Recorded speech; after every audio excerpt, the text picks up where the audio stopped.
May is Brain Tumor Awareness Month. 25,000 people in the U.S. are diagnosed with a cancerous brain tumor each year. The most common brain tumors actually don't start in the brain. Dr. Jean Barnett is director of Cleveland Clinic's Brain Tumor and Neuro-Oncology Center. They are cancers from the lung, breast, kidneys, melanoma, colon, that spread by the bloodstream to the brain.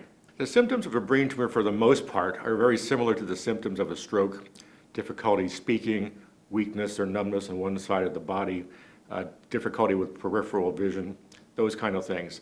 But instead of being abrupt, like in a stroke, they are progressively gradual. Two other symptoms are seizures and headaches. Actually, headaches are comparatively rare, but when you get headaches from brain tumors, typically you wake up with them in the morning and they get better as the day goes on. Brain tumors increase with age. So the older you are, the more likely you are to get a primary or metastatic brain tumor.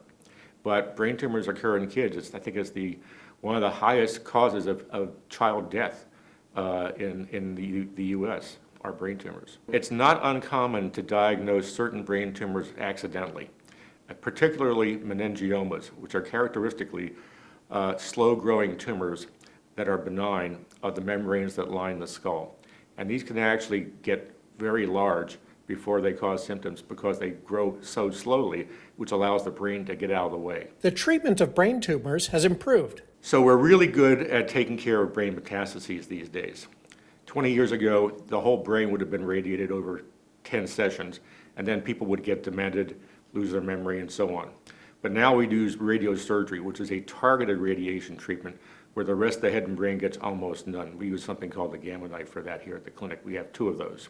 On the other hand, primary brain tumors such as glioblastoma, which is the most common malignant tumor of the brain, we're still not very good at getting long-term control in most people. Vaccines and immunotherapies are also being studied. So besides those, there's something called low-intensity focused ultrasound. Most chemotherapies cannot get into the brain because of something called the blood-brain barrier, which is there to protect us from noxious things in the environment. But it also protects the tumor from the chemotherapy. By using low-intensity focused ultrasound, we can actually open that barrier and allow those chemotherapies to get in. And this has shown some very promising results in recent clinical trials. It has not reached the point again where it's a standard therapy, but it may become that in the next 5 to 10 years. For Fox 8, I'm Dr. Marc.